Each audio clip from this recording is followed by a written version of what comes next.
Assalamualaikum warahmatullahi wabarakatuh. Perkenalkan, nama saya Maulana Akbar. Saya salah satu Young Ambassador di Provinsi Kalimantan Selatan, yang mana kami dari P4S Muda Berkarya dengan komoditi peternakan kambing dan domba dan sapi.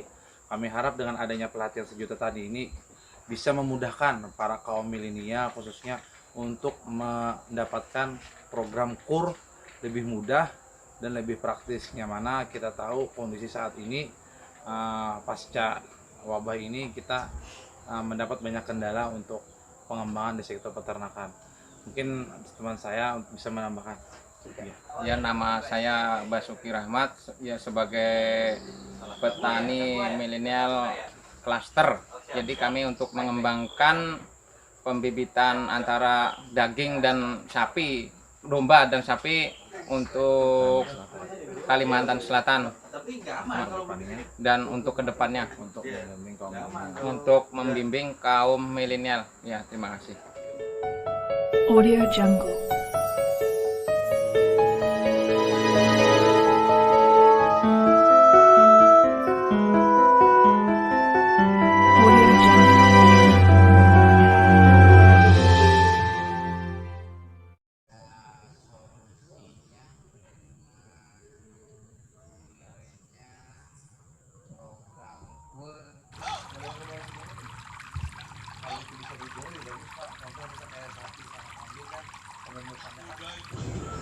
Baik Bapak dan Ibu yang hadir secara offline ataupun online pada pelatihan sejuta petani dan penyuluh untuk Ulmu 3 tahun 2022. Ya, lanjut. Terus komoditi unggulan masing-masing desa diharapkan jadikan ketahanan pangan ini tidak hanya bersumber dari sumber kementerian gitu loh Pak. Dari desa pun nanti bisa bersinergi terhadap daerah-daerahnya yang potensi dengan disesuaikan dengan sumber daya alamnya. Kalau Pulau Pinang ini, Kecamatan Binoa ini kan hampir mayoritas lahannya kan lahan pertanian padi. Jadi diarahkannya lebih ke perikanan atau ke bebek Pak. Bebek itu baik bebek semi ubar atau bebek petelur, maunya mau gimana gitu loh. Cuma kalau untuk Pulau Pinang sendiri itu lebih ke perikanan sama ke peternakan bebek. Karena kalau sesuatu program itu dipaksakan, nanti kan program itu tidak bisa berjalan sesuai dengan harapan. Jadi, nih, kemauan masyarakat, kamu mau apa nih? Ini ada dana sekian nih dari desa nih, namanya ketahanan pangan. Jadi masyarakatnya disuruh bentuk kelompok. Kelompoknya itu dengan catatan tidak boleh mendapatkan bantuan sebelumnya Pak, baik itu dari dinas maupun dari CSR yang lain tidak boleh. Jadi murni kelompok baru, termasuk Pak Yunus di suatu perikanan. Bebek, Asmadi juga datang. Jadi sebenarnya pemerintah sudah bagus Pak mengonsepnya, cuman tinggal sumber daya manusia ini jadi adanya. Yang pertama kan kadang kurang informasi, yang kedua kurang komunikasi gitu Pak. Padahal banyak untuk pengembangan usaha. Kalau di sini berarti kan potensi bebek sama Ikan. Untuk yang sumbernya desa Pak ya, sumbernya desa. Cuman kalau ini sumbernya mandiri, sapi ada, kambing ada, gitu loh Pak. Kenapa ada di sini ada potensi mandiri sapi, kambing, ada sawit ya, ada padi kan identik dengan limbah sapi padi sapi sama kambing juga. Betul, ya. betul. Tapi kenapa tidak dianggap potensi juga untuk yang seperti tadi dari dinas kah atau dari mana ya, prioritasnya bebek sama ikan lah. Kenapa tidak maksudnya tidak ada terbuka untuk potensi wilayah sini adalah wilayah kambing, sapi. Oh, jadi gini Pak, kan kita beternak ini kan atau bertani ini kan berdasarkan yang pertama kan kemauan Pak ya. Nah, di sisi kemauan itu ada hobi ketersediaan Pak ya. Kadang masalah kita ini tuh kalau memang orangnya tidak hobi di ternak, Pak, kita arahkan ke ternak. Maksudnya sayang gitu loh Pak, program itu nanti tidak akan berjalan sesuai harapan. Nah, jadi kalau senangnya mungkin di polti, orang senang berkebun cabai, nanti kita arahkan nih cabai sesuai dengan arahannya. Padahal walaupun potensi sumber daya alamnya, menurut analisa kita itu lebih potensi ke peternakan Pak ya. Cuma kembali lagi Pak ke sumber daya manusianya gitu. Kalau di sini peternakan banyak ya? Kan potensi peternakan kelihatannya ya sini. Kalau budidaya ikan ada. Bukan ya, peternakan kambing. kambing, sapi, Ada. selain bebek ya? Ada. Kambing sapi Ada. potensinya ada. Potensinya ada. Artinya teman-teman banyak yang beternak kambing sama sapi itu. Kalau untuk kambing itu, kalau untuk populasi, Pak, kita ngomong populasi, Pak, ya, populasinya dalam satu desa ini kalau mencari ya 50 sampai 100 itu aman lah, Pak. Populasinya. Kalau kelompoknya bisa dihitungnya dihitung tangan dua lah. Bisa kurang lebih 10 kelompok lah, 10 pemangku usaha Kalau sapi dan kambing. kalau sawitnya juga banyak kan. Banyak, Pak, malah Pulau Pinang ini dan kecamatan lainnya punya namanya sawit mandiri, Pak. Sawit mandirinya makan di daerah Hatungun itu nggak main-main, ada sampai 50 hektar ya. Nah, itu dia. Jadi Sawit mandiri yang Sawit. ditanam secara modal sendiri gitu loh. sawit ini kan punya limbah ya. Betul. Nah, limbahnya bisa diberikan potensi ke pakan ruminansia ya, atau Iya. pakan ternak ya. Nah, itu kan berarti ada, kalau ternaknya sedikit kan berarti ada limbah yang terbuang sia-sia. Betul, betul. Mungkin nggak ada peluang bisa lebih banyak lagi teman-teman di sini beternak kambing lah gitu, Iya. ya kan, atau sapi atau domba yang berintegrasi dengan sawit tadi. Ada kemungkinan nggak itu? Mungkin, Pak. Saya optimis Banyak lah. sekali kan? Banyak sekali. Cuma itu tadi, Pak, ya, kadang apa namanya, sumber daya manusia kita ini, mau saya itu janganlah segala sesuatu usaha itu dipermasalahkan dengan modal gitu loh, Pak. Yang penting kemauan dulu nih, niatnya dulu nih kan. Ini program sudah kementerian sudah menggadang-gadang nih subsidi suku bunga, perkebunan, kurang apa lagi gitu loh. Cuman ya manpowernya lah, kalau menurut saya manpower itu kurang. Nanti kalau masyarakat sini, Pak, kalau melihat salah satu berhasil baru mau ikut, Pak. Sekarang gini, Mas dulu ke pengaruh siapa Mas untuk selain hobi ya? Pengaruh siapa untuk bisa usaha gini? Saya usaha lah, full usaha gitu. Ada kepengaruh siapa? Oh, pengaruh. Ya. Mas Basuki, Bang.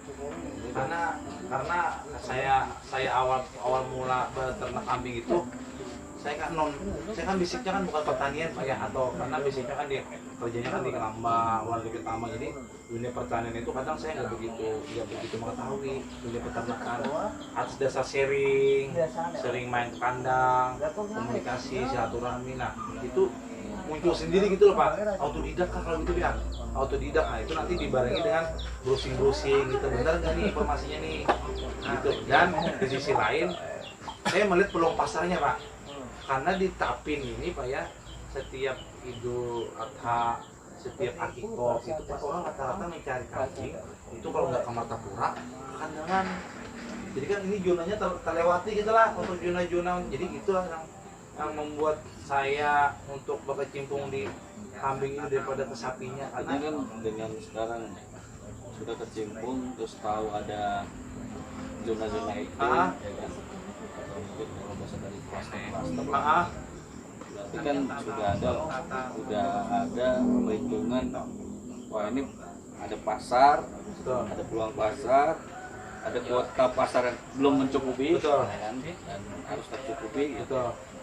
Nah, Mas sementara kan Jawi, Texan. Mas Lananda kan merintis baru juga ya. Artinya ya, dengan Mas Lana merintis ini, ketika Mas Lana sudah jadi tokoh muda di sini kan, nah, harapannya Mas Lana juga memberikan pengaruh ya, influence kepada teman-teman kita gantian nih. Betul. Inilah ada peluang. Betul. Terus kasih pengaruh positif lah gitu. Kalau bahasa di kaminya kan beresonansi. Nah, betul. Resonansinya itu. Dan ini ya bagus ya, kita Jadi diinfokan susunan ini acara untuk siang hari kelompok ini karena milenial yang kita paling akan dekat ya dengan merubah acara pada BPP semangat siang hari ya. ini seperti Ya, awal BPP. tadi Bisa sangat apa kemarin kita bersinergi gladi dengan BPP Indonesia Raya ya, kita akan Binuang, awali menyanyikan lagu Indonesia Raya dan dilanjutkan Binuang dengan dalam laporan pelaksanaan oleh Kepala Badan Penyuluhan dan Pengembangan Sumber Daya Manusia petani milenial Pertanian, yang terdekat dilanjutkan itu dengan arahan sekaligus lebih mudah membuka sebenarnya. pelatihan Pak. secara resmi oleh Komunikasi Menteri saja. Pertanian. peluang-peluang Kemudian Mas Lana ini banyak dilanjutkan sekali. Mas dengan Lana itu tipikal Jackson, pemuda Jawi. milenial, petani milenial yang banyak mengambil Izin cek sound, peluang-peluang ya masuk. untuk itu gitu. Penyematan tetap ada, Termasuk kan, Bu? peluang-peluang Oh, nggak ada. jejaring kerjasama Ini di apa luar ya. Apa Iya. coba contohnya tadi? Iya. kemarin kan kita ini Pak ada namanya pembinaan aspirasi anak korban narkoba di bawah umur Pak.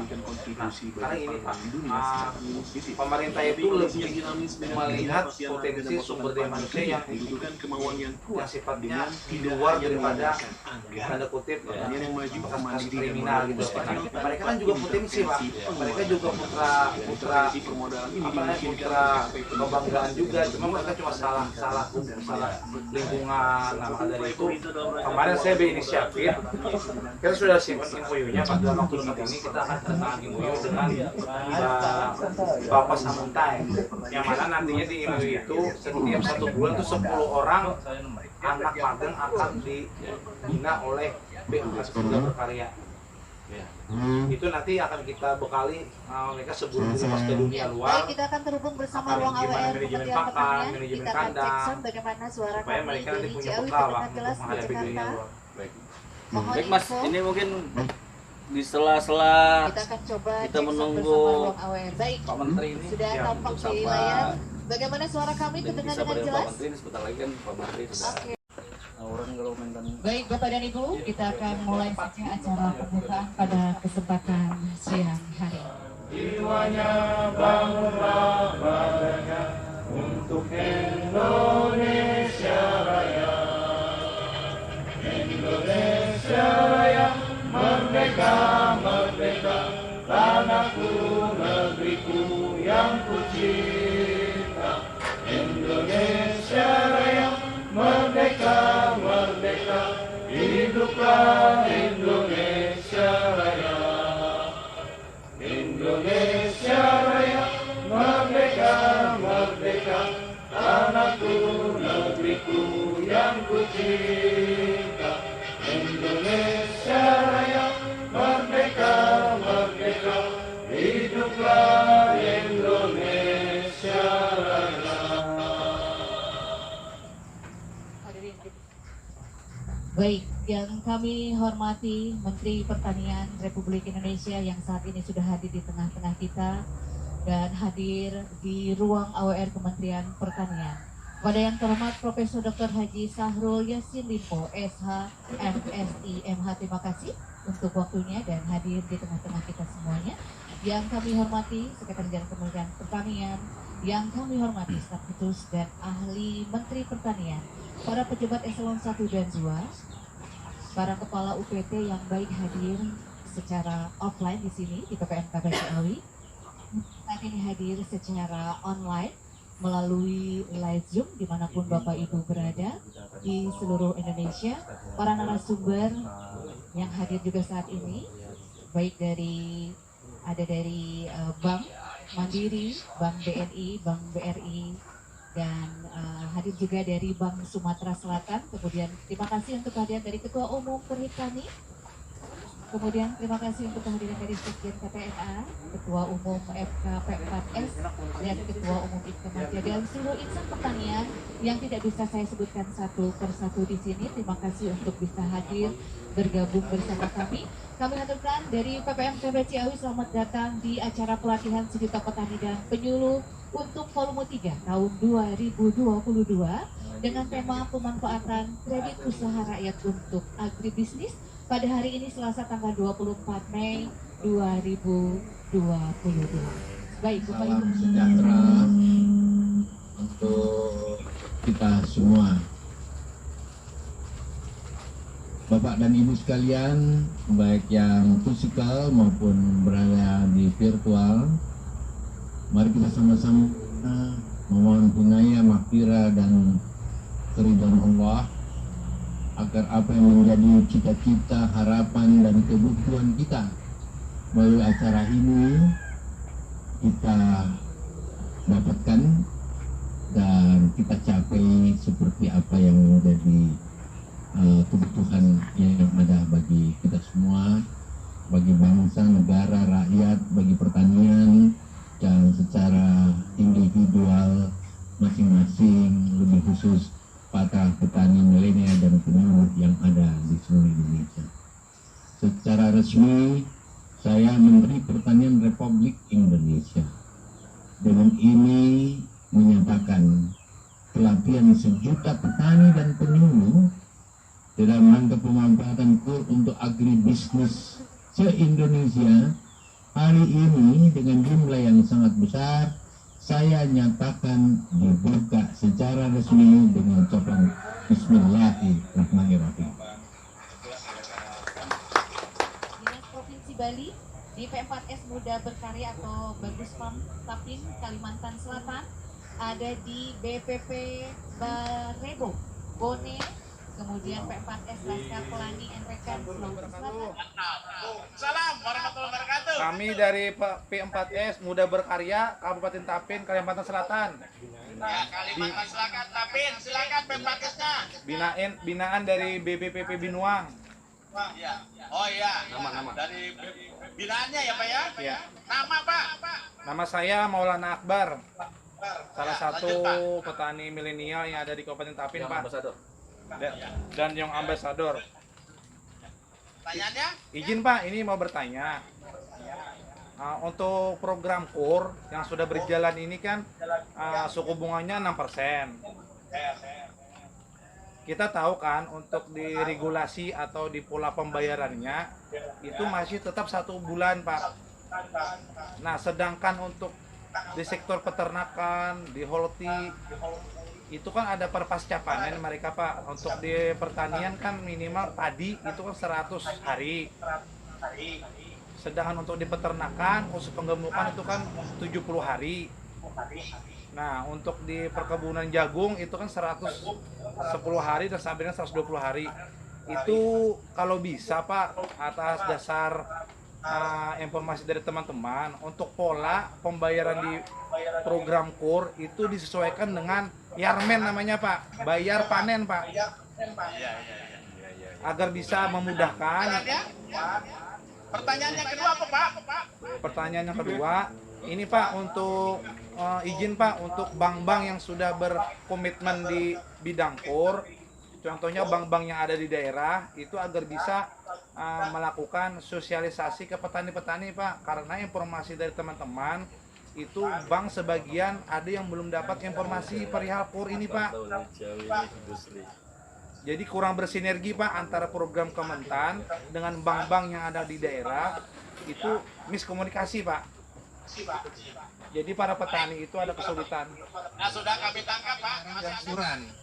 Nah, itu kan memang kalau Bapak dan Ibu mengambil kredit di bank, di perusahaan pembiayaan, umumnya itu skema pembayaran angsurannya dilakukan setiap bulan. Umumnya. Nah, sehingga juga laporan KUR ke SLIK itu juga dilaporkan oleh bank setiap bulannya.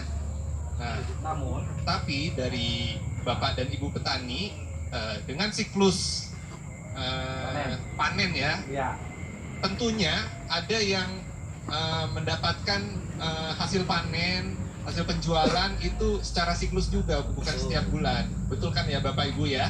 Nah, ini memang terjadi gap.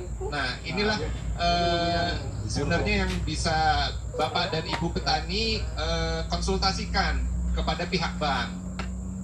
Memang ini di luar kebijakan kami mengenai pola angsuran atau pola pembayaran dari kredit KUR Bapak Ibu, karena memang umumnya kredit KUR itu rutin bulanan pembayarannya, mau itu KUR mikro, KUR kecil, modal kerja. Betul. Itu biasanya dilakukan secara bulanan. Kalau hasil panennya, hasil penjualan dapat uang baru setiap 6 bulan, itu tentunya harus diatur oleh Bapak Ibu sendiri secara cash flow-nya untuk dapat melakukan pembayaran setiap bulan. Jadi memang pola angsuran atau pola pembayaran ini ditetapkan oleh pihak bank atau pihak lembaga pembiayaan yang memberikan kredit KUR kepada Bapak Ibu. Kalaupun memang ada beberapa skema kredit selain KUR yang sistem pembayarannya itu tidak bulanan, itu memang ada. Misalnya dengan balloon payment besar di awal atau 6 bulan di awal itu belum ada angsuran. Dari ini mungkin nanti ya kami bisa sampaikan juga bahwa memang Bapak Ibu itu bisa mengecek para penyalur kur secara resmi itu melalui media internet ya. Bapak Ibu bisa cek website-website bank, misal bank-bank BUMN itu umumnya adalah penyalur kur, Bank BRI, BNI, Bank Mandiri. Nah, ada juga bank swasta yang merupakan penyalur kur. Bahkan juga ada koperasi yang menyalurkan kur. Koperasi yang menyalurkan kur ini tentunya yang dipilih oleh pemerintah yang bonafit. Halo, jelas Bu suara saya Bu? Jelas. Silakan dari P4S Muda Berkarya. Oh ya, Assalamualaikum warahmatullahi wabarakatuh. Perkenalkan nama saya Maulana Akbar. Saya salah satu kandidat Young Ambassador dari Kalimantan Selatan dan binaan dari BPPP Binuang Bu, Pak. Izin Pak, saya menanyakan ini Pak, 2 poin Pak yang mau saya tanya. Yang pertama, untuk KUR, pola pembayaran Pak. Pola pembayaran kalau bisa Pak, ini atas dasar antisipasi masyarakat atau teman-teman kita di pertanian, bisa nggak Pak untuk KUR itu nanti per bayar panen Pak? Misalnya untuk peternakan, penggemukan sapi Pak ya, kita kalau bisa per 2 bulan, atau untuk di padi itu bisa 3 bulan Pak, baru bisa bayar Pak. Polanya Pak, pola pembayaran untuk KUR Pak. Nah, nanti itu pesan-pesan dari teman-teman kita yang ada di Kalimantan Selatan. Yang kedua Pak, untuk perihal wabah PMK Pak. Wabah PMK Pak, kalau bisa Pak, tolong Pak dikasih kebijakan lah untuk Kalimantan Selatan, khususnya untuk persiapan Idul Adha ini Pak, karena komoditi kita di P4S itu komoditi di peternakan kambing dan domba Pak, khususnya Pak. Kalau bisa dikasih support untuk agar kebutuhan daging dan domba di Kalimantan Selatan itu untuk pasca Idul Adha itu 6.000 ekor tidak terkendala Pak. Baik, sudah cukup Pak? Oke, sudah cukup Pak. Terima kasih. Baik. Assalamualaikum warahmatullahi wabarakatuh. Waalaikumsalam warahmatullahi wabarakatuh. Dari pengalaman para petani kita ya, di beberapa bank itu bisa Pak dengan cara YRN ya. Memang di situ skema itu ada, jadi nggak ada masalah. Silakan dibicarakan dengan pihak banknya. Yang jelas kalau pengalaman para petani di Jawa itu sudah biasa itu YRN itu ya. Jadi mestinya di Kalimantan juga bisa. Yang kedua, Kalimantan ini kan belum terpapar ya. Iya, betul. Jadi nanti saya minta saudara-saudaraku semua ya, terutama untuk ternak yang sangat peka, sensitif terhadap PMK, yang pokoknya ruminansia besar, terutama sapi, kebo, kambing, domba, ya, babi dan sebagainya, itu harus betul-betul dijaga. Nah, berarti sekarang yang harus dijaga itu keluar masuk ternak ke situ, ya. Pokoknya kalau ada ternak berasal dari kabupaten atau tempat yang terpapar, jangan terima dulu lah, tahan dulu. Jadi harus betul-betul selektif, ya. Jadi yang paling penting sebetulnya masyarakat ini yang harus ketat gitu loh. Kalau hanya mengandalkan karantina kan hanya di pintu masuk. Padahal pintu masuk itu kan banyak jalan tikus ya, namanya juga jalan tikus. Jadi tolong ya masyarakat itu harus aware ya, harus betul-betul care, harus betul-betul hati-hati. Jangan sampai di Kalimantan ini terpapar. Ini Kalimantan ini alhamdulillah bersih nih, ya. Jadi sekali lagi Kalimantan jangan sampai terpapar. Nah yang menjaga itu ya teman-teman semua lah ya, terutama petani milenial ya. Petani milenial kan biasanya lebih paham, lebih mengerti, dan biasanya lebih luas dan lebih aktif. Jadi saran saya itu, nah kemudian tentu saja sekarang yang paling penting adalah tadi Pak, menjaga lalu lintas ternak. Jangan sampai Kalimantan menerima ternak dari daerah yang terpapar. Oke, itu sebetulnya yang paling penting itu sekarang ini, karena Kalimantan belum terpapar. Dan tentu saja kesehatan hewan itu menjadi penting. Ya, jadi imunitas hewan itu harus betul-betul dijaga. Ya, berarti pakannya harus bagus dong. Ya, kemudian banyak sekali pengalaman-pengalaman dari para peternak di Jawa. Itu ternyata ya seperti herbal juga bisa digunakan untuk meningkatkan nafsu makannya ternak kita. Kalau ternak kita nafsu makannya bagus, imunitasnya bagus tuh. Jadi walaupun ada virus, lewat virus tuh. Ya sama dengan COVID lah, ya. Kalau kondisi badannya bagus, itu pasti tahan dia. terhadap serangan virus. Jadi menurut saya itu yang paling penting ya. P4S Muda Berkarya, semangat ya, semangat. Ya.